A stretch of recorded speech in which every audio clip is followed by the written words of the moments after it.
hanging leg tucks. We're going to talk about this movement that you have coming up in your ACFT. We're going to talk about the requirements. We're going to talk about how to do the exercise safely and efficiently, and then we're going to talk about some accessory work to help you get from point A to point B. Yes.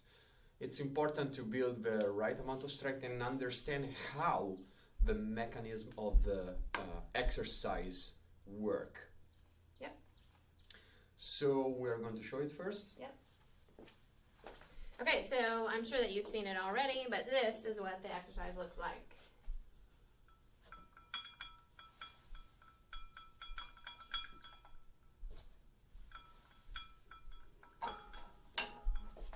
Okay, so let's talk about the standards of the movement. So first, you have to have a mixed grip on the bar.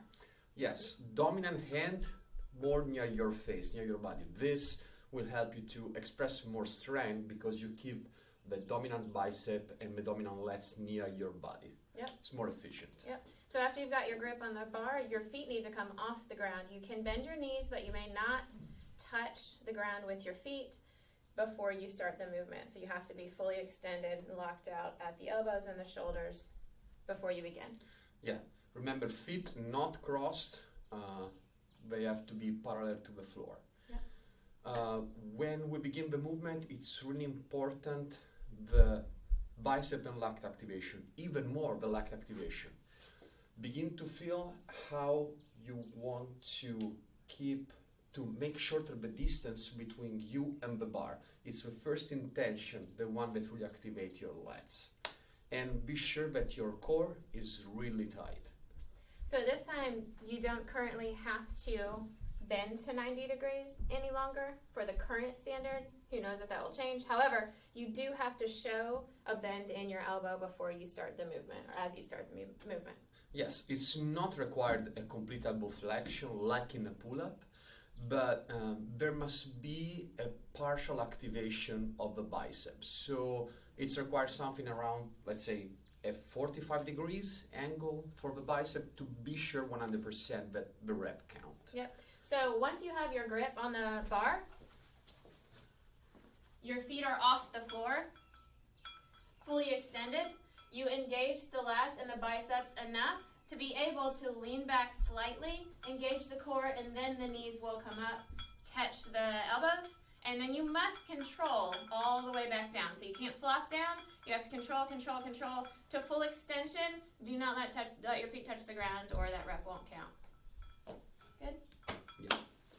So it's a lot harder than it looks, especially for females who have a little bit harder time building upper body strength to do things like pull-ups. So we're going to talk about how to get you there. Yes. Naturally, this is a lat and core dominant exercise for the knee bend and how we lean back with our torso to let the knee go more near the elbows. Yeah. So we've got some accessory work that you can add into your programming to try to build that strength. First and foremost, obviously, pull-ups. So we want to do strict pull-ups, no kipping, no swinging. We need to work on the full strength of the pulling movement. So pull-ups with different grips. You can use a band. However, you can get your chin above the bar, activating the lats and the biceps to pull your body weight up. Yes, or for example, if you have rings, feet elevated ring rows. Great exercise with a beautiful core control, with a great pull from the lats and a partial pull from the biceps. Yep, so feet elevated ring rows are great if you have rings, or you can add a bar to a rig or a bar to something where you can get into the upside down position and do the horizontal pulling motion. Okay, you're going to get the same activation as a horizontal pull on the rings. Yes. Dumbbell rows, basic exercise ever, but control. We don't want super swing to under reps. We want a nice tempo control, okay, to work on the static and dynamic contraction of the muscle. Yep, so dumbbell rows, you could also do barbell rows. If you don't have dumbbells but you have a barbell, you could sub that out. Bent over, you could also do some single arm rowing to balance out any weaknesses. Yeah, and to talk about the core, for example, strict hanging leg raises, great exercise to begin the activation of the lats and coming up with the legs. Naturally can be skill. We have hanging knee raises. We can work on the floor, V-ups, tuck-ups, or all the isometric contraction of the core, like hollow hold or hollow rocks. Or L-sit holds, or front leaning rest on the rings, or on the floor if you don't have rings. Yes, plank. All the plank variation are great to build all the core stabilizers. Yeah, so in addition to accessory work, we have two things that you need to consider. The first is nutrition. Yeah, this is an important part to understand. With a new ACFT, there is a more requirement of BFIT. This is a general thing. To perform in the right way an exercise like an hanging leg tuck, it's important to build enough strength to pull your body weight up. If the body weight is too high for your strength, you will not be able to perform this exercise. Yep, so if you can get your nutrition in check, either with a coach or on your own, and you can shed some body weight, it's going to be way easier for you to pull your body weight up when you're doing something like this. Yes, and second thing, but it's the most important, time. This kind of exercise, to build it needs time and patience, because you have to work on a massive amount of strength that will not build in 1 month. You need to work on 360 degrees, nutrition, strength, and technique. Yes, so if you come with 1, 2, 3 months out and say, can you teach me how to do this movement? Our answer is likely going to be probably not, because you don't have enough time to build the strength. So we're talking 6, 8, 10, 12 months out, which means you need to be starting now doing the training that it will take to build the strength to do this exercise. Yes, Okay. exactly. So we're going to give you a sample workout like we did with the deadlift. Yes. With the trap bar deadlift, all right, so that you can kind of get an idea of what we're going for with accessory work for this movement, okay? So we're going to start with a tempo dumbbell row. Yeah. Okay? So with the dumbbells in hand, you're going to hinge forward at the hips. Spine is in neutral, head is in line with the spine, core is engaged, dumbbells are hanging straight down, okay? Now our tempo is going to be 30x1, which means that he's going to pull up quickly and hold for 2 seconds at the top. Then he's going to go down for 3, 2, 1. And then pull back up quickly, hold for 2 seconds, 3, 2, 1. You see everything is maintained the whole time. He's got a nice straight line in his spine, his core is engaged. It's really, really controlled. Okay, so we're going to do 4 sets of 8 to 12 of those.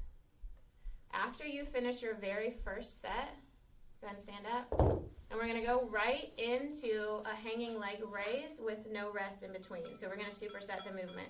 So we've just done 8 to 10 rows. And then we're going to jump on the bar, engage the lats. Yes, because remember, we need that lat engagement to really build the strength to get your knees high. Then with straight legs, he's going to lift his legs up until about parallel with the floor, and then he's going to really control all the way down to full extension. He's never going to dead hang on the bar. He's going to keep that engagement in the lats the whole time. Alternatively, you can bend your knees if you need to work up to the straight leg, but we need you to go really slow and controlled, no swinging, lat engagement the whole time. So after you've done your 8 to 12 dumbbell rows and you've done your 8 to 10, 8 to 12, 8 to 15. 8 to 15. Hanging leg raises, then you're going to rest 2 minutes, and then you're going to repeat that 3 more times for 4 full sets. Okay? That's your A1 and A2. B1, B2. Yes, strict wide grip pull-ups. Great exercise to work on partial bicep use and a lot more the lats. Normally the pull-up with a narrow grip or medium grip work a lot with the elbow flexion. With the wide pull-ups we concentrate more on the lats. Yep. Obviously you can do any variation of pull-ups, but just for this workout, we have chosen wide grip and we've chosen tempo, which makes it way harder. Yes. And builds a lot more strength, okay? So again, we're going 4 sets of a superset of 2 exercises. So the first one is going to be a wide grip pull-up, strict. The tempo is 40x1, which means you're going to hold for 1 second at the top, and then you're going to come down 4 seconds. Yes. Okay? So jump on the bar.